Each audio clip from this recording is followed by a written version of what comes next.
Raphael and Michelangelo come to blows in this book. And in the few pages of this issue, you see clearly that Michelangelo is the best written turtle brother, and it's all the devil in the details. What is up, YouTube and acolytes? I am the Theblazingdeity. I host a channel where the hottest gaming and comic content is like a religion, and we are back with another comic book review. This is issue 2 of the new 2024 Teenage Mutant Ninja Turtles series that is coming off the heels of their 40th anniversary.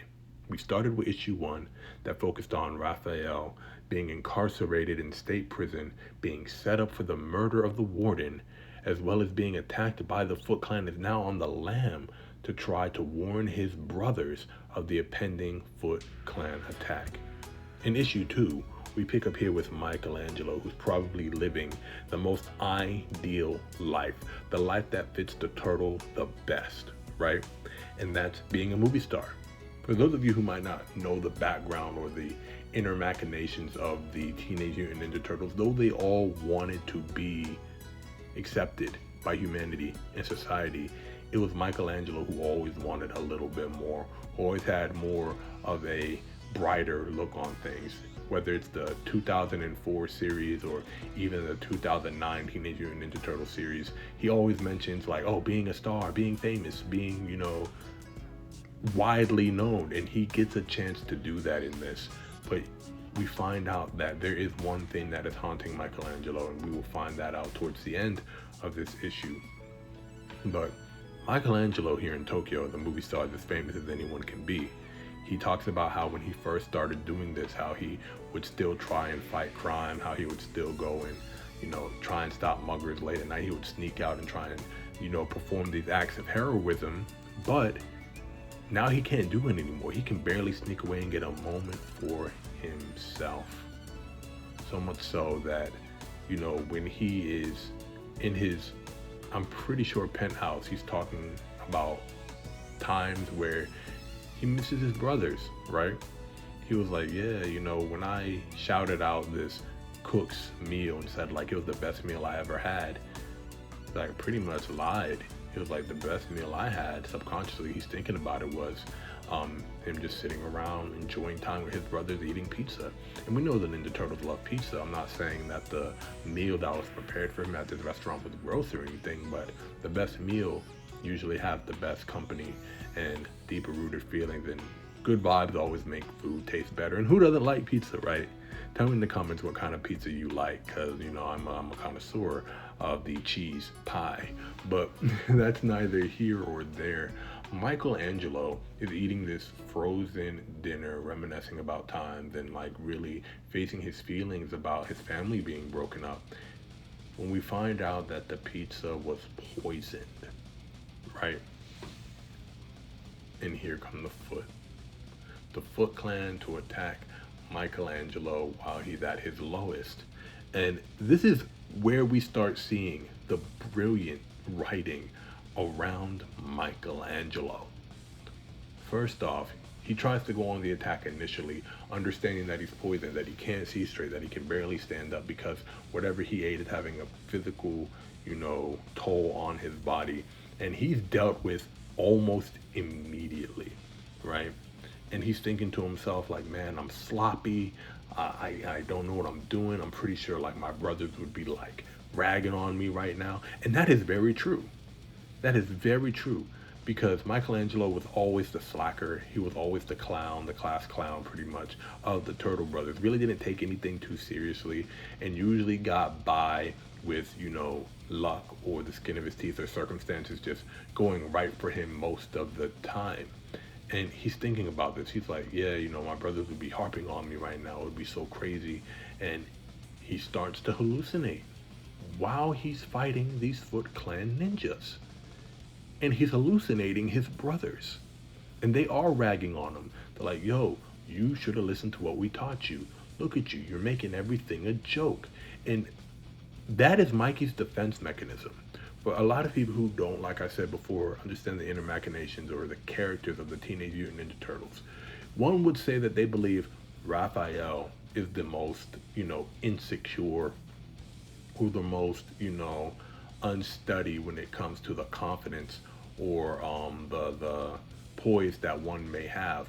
But Michelangelo is right up there with him. And it's more than an insecurity, it's a fear of disappointment. So Michelangelo usually copes with comedy, kind of like a Spider-Man, where Spider-Man uses comedy to cope and to keep himself at bay and to keep, his rogues gallery guessing and, to make it seem like he's harder to beat. Michelangelo pretty much does the same thing, but his brothers see right through him. They're like, bro, like, you need to take things seriously. Not everything is a joke. You could get yourself hurt. And, that's really a driving force for Michelangelo's character. And now he's starting to feel this animosity because he's like, they're the ones who broke up the family. But what they don't realize is that I did everything they said I couldn't do. I became the most famous actor, like most famous turtle actor, and they would probably still see me as little Mikey, right? They won't take me seriously. And that's one thing Mikey always wanted, to be taken seriously. Even though he jokes about everything, being taken seriously is very important to him when it comes to his discipline. He talks about how he is a master at nunchaku throughout this book, and how sometimes you hit yourself a lot, especially when you're just starting off. And this is where the devil in the details matter, because him being a nunchaku master is really him, or parallel to him understanding himself as a person. And the insecurities and his brothers ragging on him is where he feels like he hits himself a lot, where he's very critical, where he's very self-damaging to himself internally, kind of like what this poison is doing to him now, right?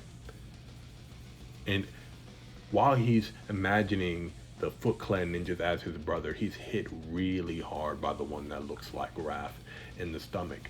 And that really symbolizes like the relationship that Raphael and Michelangelo have, because Raphael is the older brother between the two of them, and he bags on Mikey all the time. And 8 times out of 10, he usually beats Mikey. But those 2 times that Mikey beats him, it's because Mikey finally starts taking things seriously. And that's what he does. He gets hit so hard in the stomach here, right, that he vomits out this poison, that he spits out the poison that was affecting him. And that poison is like a parallel to the insecurities he has about himself, the way he views himself, the fears that he has about his brothers looking at him a certain way, right? And he goes on the offensive with these diamond-studded nunchucks. And this really highlights Michelangelo's character, because Michelangelo, out of all his brothers, have always been the diamond in the rough, the turtle brother with the most potential. That was highlighted a lot in the 2004 iteration of Teenage Mutant Ninja Turtles towards the end of the series. But in most of the Teenage Mutant Ninja Turtle lore, comic books, TV shows, Michelangelo is in fact the turtle with the most potential, and him picking up these diamond-studded nunchucks, reminding the Foot that they are dealing with a master nunchaku expert, right? He takes it to him, and Raph shows up towards the back end of this confrontation to back up Michelangelo. But Michelangelo is like, this is the real Raph, and I got a lot of pent-up aggression to let out. I'm excited to see where the next issue takes us, because it picks up with Leonardo. And I think this is the moment, right? One of those 2 out of 10 times where Michelangelo has his head on straight and he's ready to really take it to his brother. Even though Raph is there to warn him, I do feel like they're going to come to serious blows. Not anything lethal, but brothers really trying to work things out.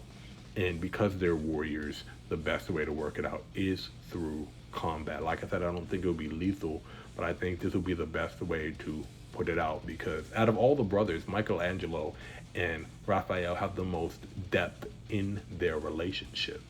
They need one another.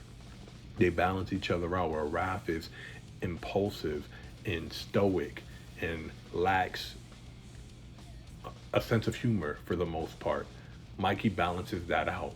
And Raph has always been the protector of Mikey. Even though he's the one who wails on him the most, he is Mikey's protector. He takes Michelangelo very, very seriously when it comes to his safety and how he feels, right? So having these two come to blows is the perfect close to this particular issue. I can't wait, because issue 3 picks up with Leonardo, and he looks like he's on a journey of self-discovery, where everyone else, tried to, either live their ideal life or put themselves away in isolation. I feel in Leonardo's case, he's looking for deeper answers, or probably a way to bring the family back together in the most honorable and respectful way. But that's just my opinion. That's just my opinion. We don't know. But let me know what you think about issue 2. I think the details in this highlight Michelangelo's character perfectly. Remember, if you guys are following and you guys want me to review a particular book, particular show, particular comic, please put it in the comments. Also, I remember in the last one I asked you to tell me who your favorite turtle is. In this one, I want you to tell me what your favorite pizza topping is, because this is about Michelangelo, and Michelangelo, I think, is the turtle who loves pizza the most. So what is your favorite pizza topping? Other than that, guys, it has been a pleasure, and I will make sure to get you guys with another comic book review video really soon.